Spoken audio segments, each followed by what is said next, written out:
Roma, ah, glorious Rome. She both inspires and terrifies. She is the most demanding of mistresses, yet the most generous of mothers. She will nurture you and make you strong, but defy her and she can abandon you, even obliterate you. 1 minute you're the life of endless parties and feasts being served like royalty, but anger the wrong person, and you'll become the repast that's being served to royalty. Not everything in the glorious empire is temporary, you know. Some of what is the glory of Rome will last long enough to inspire others with similar ambitions for generations and generations to come. New empires will arise, and upon seeing the accomplishments of Rome, will be inspired to imitate. I mean, they may even outdo Rome in vastness of territory or wealth, or even military might, but it will always be Rome that will stand as the standard by which others are compared.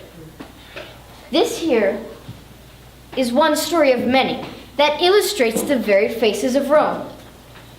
Like Rome, this tale is complex, fast-paced, with drama, comedy, and a full range of human condition. You will laugh. You will, oh goodness, I seem to be getting ahead of myself. I will retreat for the time being and allow the story to unfold and speak for itself. Rome AD 61, the Villa Tullia, home of the patrician twins Marius and Lucia, both of whom are 28 years old.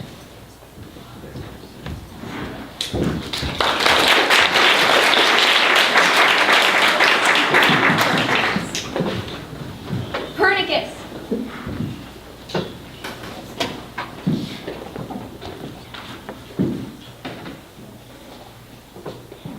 Pernicus?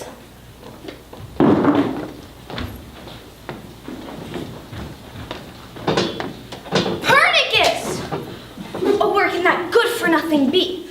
This happens every time, Pernicus. It already grows dark, and still that servant does not appear. Oh, my lady Lucia. Pernicus! What happened, you poor thing? As you instructed, I went to the forum to learn if your brother's legion was to return to Rome tonight. What did you learn? I grew so excited at the news that I had to run back to tell you. Tell me what? What is the news? In my haste, I slipped and fell on the Via Pilla. I lay in great pain for some time. I believe that it may have bruised my patella. But what did you learn? Has my brother arrived? Fortunately, Helia, one of the Vestal virgins, was returning from her service at the temple and saw my plight. She kindly applied the bandaging and assisted me home. But what of Marius? Has he arrived? Will he be here tonight? My lady Lucia, so great was the shock of my fall that, why, I have completely forgotten the news that I learned.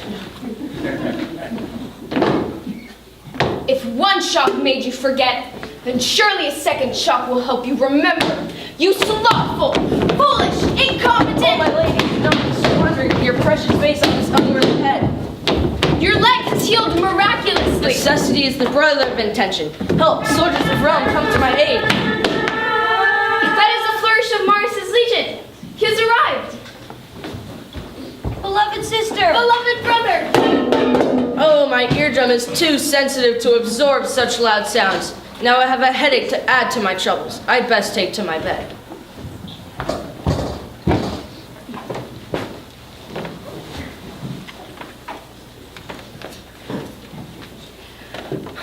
Although it grows late, I know that I could stay up all night listening to your stories of the wars in Gaul. Oh, Marius, being a Roman maiden is so dull. I can't hear enough of your stirring tales of valor and battle. But we must retire soon, and there'll be months stretching before us. Time enough for you to finish your telling. Not months, dear sister, only days. What do you mean, only days? Our legion has returned to Rome only so that our armor may be repaired, new weapons forged, and new soldiers recruited. I have been promoted to the rank of princeps, and my commander and I will in 3 days embark for Jerusalem. And who's your new commander? Solidus, son of Vespasian, is my primus pilus. Do you remember him from my school days? He was but a few years my senior, and would often visit us after school, was. But Lucia, you are blushing. Ah, now I recall. You always had a place in your heart for Solidus, didn't you? No less place than you had for his cousin Lady Sibia Placeria. Have you heard from her lately? Not since the Lupercal, when she spurned my proposal. But enough of her. Solidus, whom you so admire, is said to be the finest commander in the Roman army. Indeed, I am told that to serve as his princeps is the dream of many a young Roman officer. And I know I should be bursting with enthusiasm for my new post. And yet, I grow weary of a legionnaire's life. You grow weary of a legionnaire's life? Think of what it would be like in Judea, my sister, from morning until evening, shouting out commands to mindless soldiers. Forming those slack bodies into unified force of pointed power. One will, one goal. Endlessly tramping over leagues of desert wilderness, sand blowing into your burning eyes, sand choking up your dry, parched mouth. Defying the sun, subduing the sands until at last an oasis appears. Swaying palms that drip down dates, cool water gushing forth from the spring. Endlessly marching through the crooked streets of Jerusalem, surrounded by a barbarian rabble, holding your nose against their stench, closing off your ears to their harsh and babbling tones. Jerusalem, the city of moon-white walls and sun-gold domes. Exotic markets streaming with jewels and silk and sandalwood. And the measured music of a million mouths at prayer. The life of a soldier of Rome. The life of a soldier of Rome. Lucia, I know that gesture. When we were younger, it meant you were hatching a plan, and it usually meant trouble. Lucia, you must listen to me. No plans, no schemes, please. I'm happy to be a Roman soldier. Forget the rest, Lucia. What if I served as princeps in your place? Lucia, you're mad. Soldiering is hard, muddy, bloody work. Men's work. But you've told me yourself that what you do now is to give commands. Yes, that's true, but And we still look alike. Why put your armor on me, and I'll look more of the part of Marius than you do? I won't even hear of it. I'm going to take a walk. Think of it, my darling brother. I'll be able to escape the dull life of a Roman maiden, travel to Judea, and spend every day in the presence of Solidus, the man I adore. Imagine the sound of those marching feet, the clamor of battle, the sweet taste of victory. Vea victis, woe to the vanquished. But how can I send a helpless girl to Galilee garrison? Even an officer has to defend himself now and then. Marius, recall how often you were unable to find a boy in Peer who was your size and strength, and asked me to be your sparring partner? We were but children then. No matter. Here are old wooden swords we used in those days. Come, give it a try. Lucia, you are mad. 2 arms, Roman soldier, 2 arms. Don't think I'll show mercy. You'd have to win before I allow you to show mercy.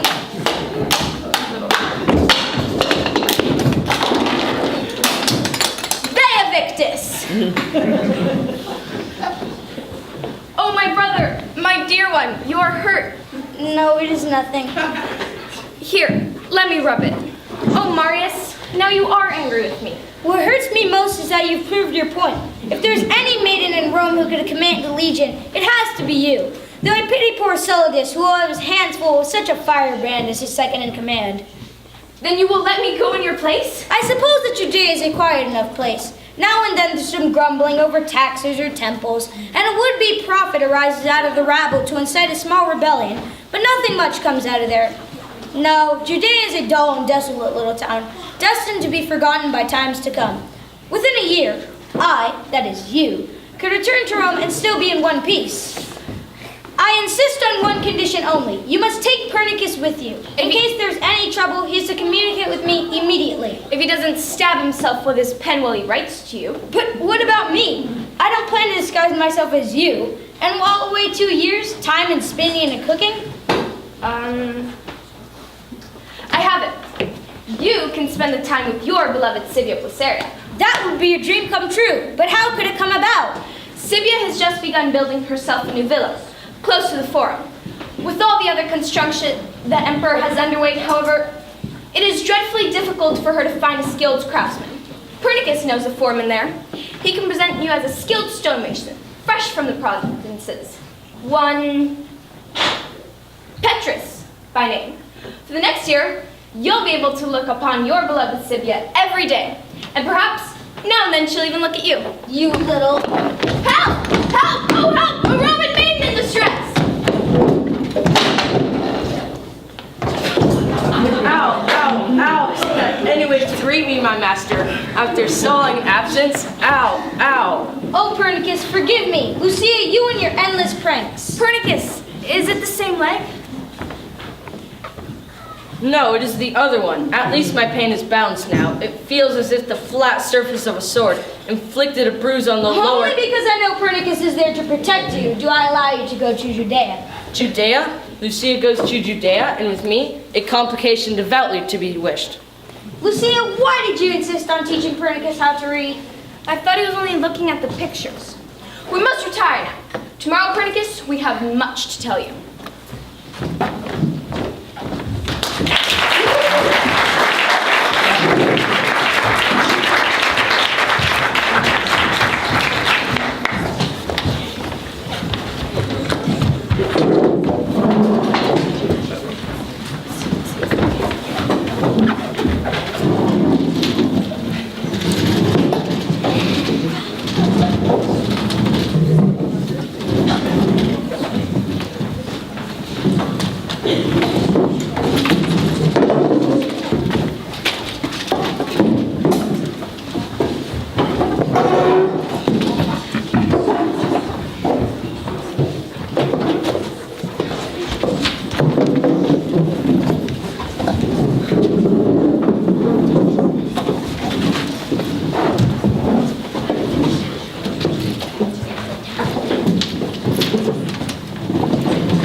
From our toil till the whole world's in our grasp. We will burn and we will pillage. While you stand and blankly stare, you'll be driven from your village by the Roman legionnaires. There are none more enterprising, none so quick to pick up fights. And we won't stop globalizing till we show that might makes right. We will loot and we will plunder. We'll drive thousands from their house. Let the world be quail and wonder. We're the legionnaires of Rome. Legions, ha!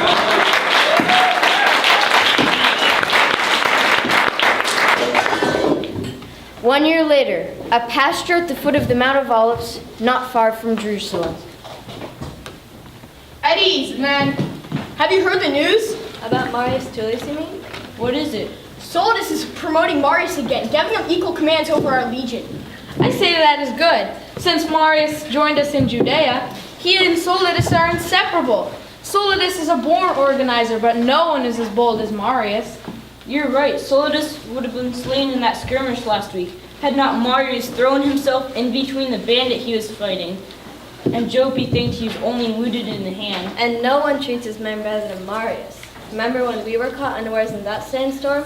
Marius kept riding up and down the lines, making sure that not one soldier was caught, and keeping us all from losing hope. Remember that long march through the mountains when our rations ran low? Marius wouldn't eat one more morsel or drink one more drop more than any of the other soldiers, and he said that, Look smart, men. Here are Solidus and Marius themselves, dismounting right by our tents. This may be an inspection. Attention! Hail Caesar. Hail Caesar! At ease, men. Men of the 10th Legion, I hereby announce, in the name of Nero Caesar, Imperator, Pontifex and Jupiter, that from this day forth, the command of your army will be shared by me, Solidus Vespasian and Marius Tullius. To celebrate the promotion of Marius Tullius, we will double tonight's rations of wine and meat. Your new commander stands ready to hear any complaints that he may address. Hail Caesar, sir. Hail Caesar. Sir, your excellency, I would like to ask your leave to return to Rome for 1 month. You know the regulations, soldier. Only officers are granted leaves from service in the Provincia. Yes, sir, I know, but Begging your pardon, sir, but his wife has just grown very ill, and there's no one to help her care for the children and... Your wife? You left your wife in Rome? yes, sir, The and poor woman. Soldiers should be bachelors and not leave helpless, defenseless ladies back home who have to fend for themselves. Oh, the poor dear woman. As I have said, the regulations do specify that only officers qualify for leave of absence.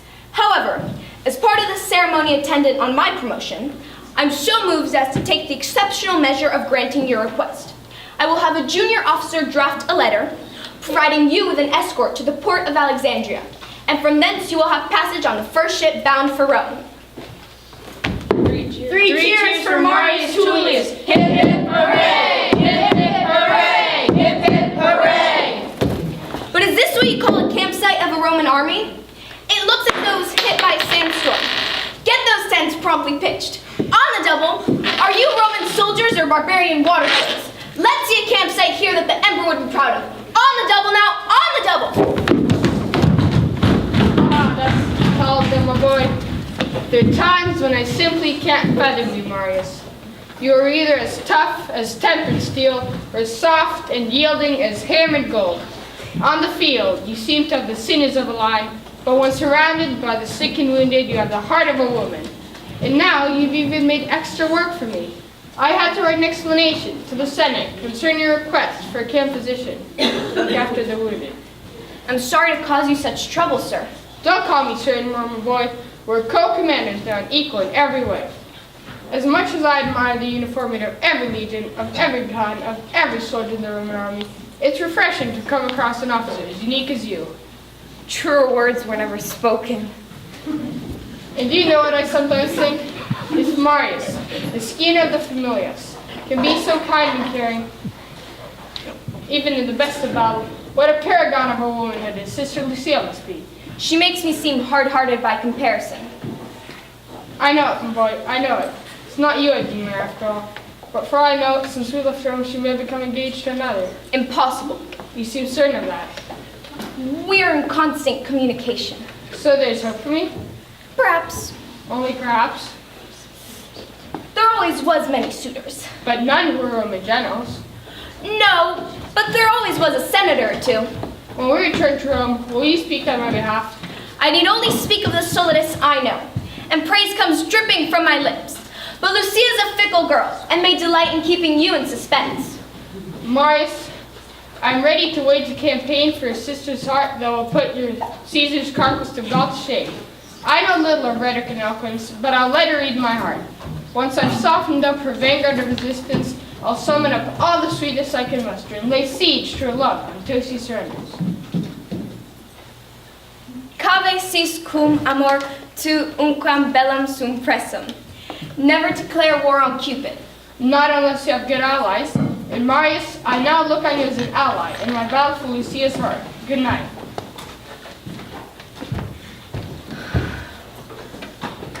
Oh dear goddess Fortuna, my manly countenance must remain unmoved, but my woman's heart will well nigh burst with joy. It is best, however, for Lucia not to give way to Solidus's loving assaults immediately, for no man values well that which is won too easily. No, she shall skillfully resist, prolong the siege, and only surrender when Solidus is all but given up the battle. I'll have Pernicus make sure this message reaches my brother as soon as possible. Pernicus! Pernicus! Pernicus! Pernicus! What happened? Who are you? Were you with him when this happened? I had my sheep out to pasture, not far from here, Your Excellency. when I heard this man's groans and found him lying near a large rock. He directed me to help him back to you, his master. But I don't see any wound. Nor is there blood on your head, Copernicus. Shortly before noon, I ventured out of our tent to await your arrival. As I sat and read, the sun shone so hot on my aged head that I had to pour red wine onto this napkin. I then proceeded to wrap it around my brow in a spiral fashion, hoping to cool off.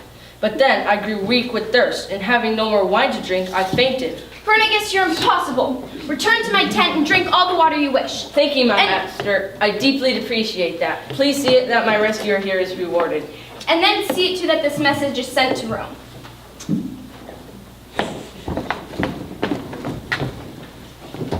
Here's a 10 sesterces feast for your trouble. What can I do with the circle of gold? It will not tend to the grass that feeds my sheep, nor will it weave the wool that clothes the shepherd. Look you, my simple friend. This gold piece has graven upon it the likeness of the Emperor Nero.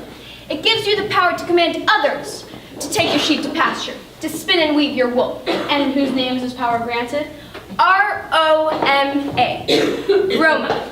She's the power that builds cities and roads and bridges, spanning them. Aqueducts to supply their water. Temples to house their god. She's the power that lives in an emperor who is man and god, and who could, if he wished, with but one command, put you and all of your people to death. She's the power that commands 1,000,000 men who act as one, an army greater than any on earth. She is ageless and eternal. All roads lead to her. She's the power of all powers in the world. Roma. I know a power still greater. You do, really. And what is the name of this greater power? Spell Roma backwards.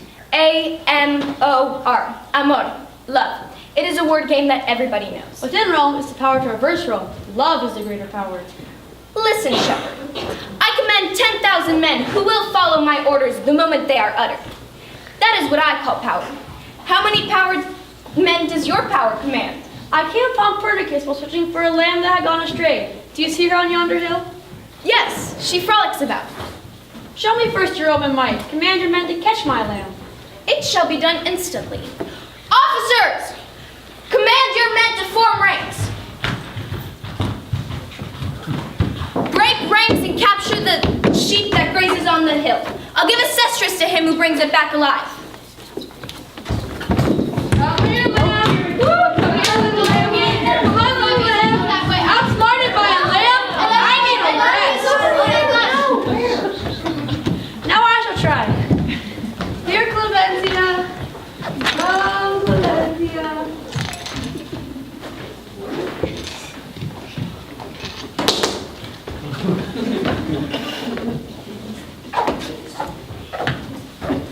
Company dismissed. The love that lives between you and your lamb showed more powerful than the might of a Roman legion. You Romans have a saying, amor vincit omnia. You are strange. Your garb is that of a humble shepherd, but you speak good Latin and are far wiser than your simple manner would suggest. I am a Pharisee by birth, but a Roman citizen by service that I once gave to Emperor Tiberius. But by choice I have become a shepherd. You have left the proud traditions of a priestly rank to care for sheep? I don't understand. Before too long, the descendants of you proud Romans will all be shepherds, guiding their flocks through the ruins of temples, taking their sheep to pasture in the canyons of deserted arenas. New days have come upon us, and we will all have to search for new ways to meet them. I can make little sense of what you say. And yet I feel that between your words there lives something that moves me deeply and calls upon me to be much more than I am. But what am I and who am I suddenly become great questions before my soul. Can we talk together some more?